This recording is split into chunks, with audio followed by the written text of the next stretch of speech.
If the universe is a closed system, if it operates according to fixed laws, so-called laws of nature, and if we can know those laws, then miracles, which are a violation of the known laws of nature, are impossible. That is the proposition I have been examining over the past several days. And I'm going to make the case that scientific laws are not verifiable and that there are no known laws of nature. This seems like a staggering thing to say, and I would concede that as a practical matter, we have laws that we live by and we operate by. The question I'm raising is, can these be known with any kind of logical certainty? And to this I answer a resounding no.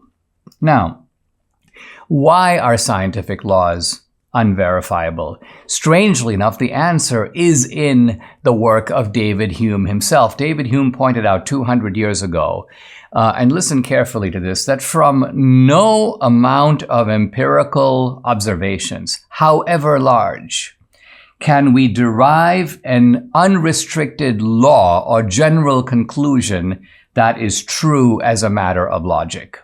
So let me repeat that. From no amount of finite observations, however big, however large, can we derive a law that is always and everywhere true, that is true as a matter of necessity or as a matter of logic. Now, let's test this out by taking a famous example from Western philosophy itself. If I were to say that all swans are white, and say that's a scientific hypothesis, I'm not going to go out and test it. I'm going to go see if that's true. And how would I go about doing that? I'd be checking out swans. I'd go to zoos. I'd go to natural environments.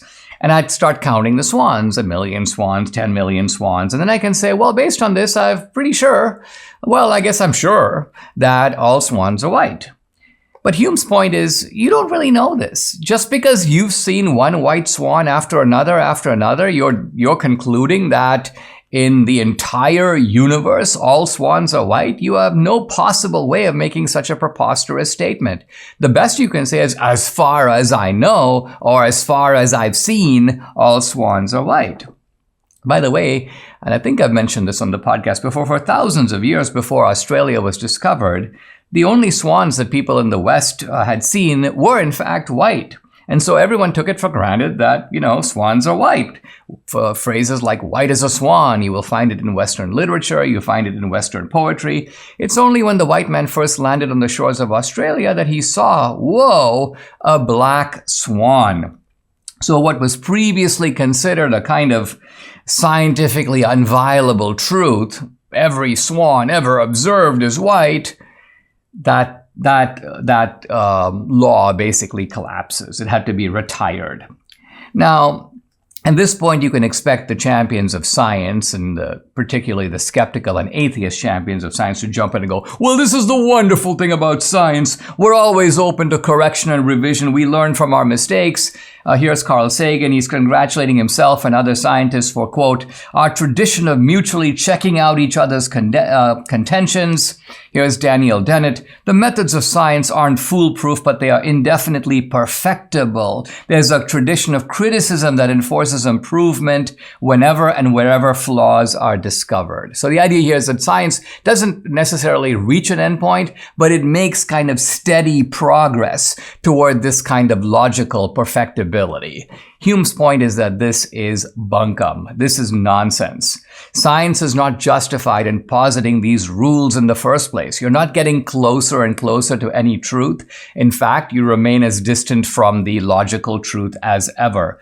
All scientific laws are empirically verifiable in exactly this way. And you can take the laws that you consider to be the most obvious. Let's look, for example, at the speed of light. Light travels at the speed of 186,000 miles a second. There have been literally countless measurements that show light traveling at this speed. It's the fundamental basis of Einstein's theory of relativity. No matter when and where you travel, at what speed you travel, you're traveling alongside a light beam.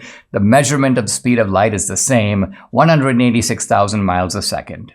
But now I ask you this. how do we know that this is true always and everywhere? How do we know? How do we know that in every distant spot in the universe, including spots that are outside our reach completely, that light over there travels at this speed? How do we know that light has always traveled at this speed in the past? Nobody had light sticks. Nobody was traveling through the galaxies measuring the speed of light. So the idea that light always and everywhere travels at this speed is not a conclusion. It is not something that can be proved or verified. It is in fact a sort of assumption. It's kind of like we've seen this happen a bunch of times. We kind of assume it's been happening all the time. But that is a massive leap from it's happened every time I've measured it to it has happened and is happening always and everywhere. And this is really what Hume is zooming in on. He's zooming on the fact that it doesn't matter if you measure the speed of light a million times, a billion times, it doesn't follow that light always and everywhere travels at a single speed. We don't know this. We're just assuming it. Tomorrow we might find a situation, maybe a unique situation, in which light travels at a different speed, and then we will be reminded of, guess what? Black swans.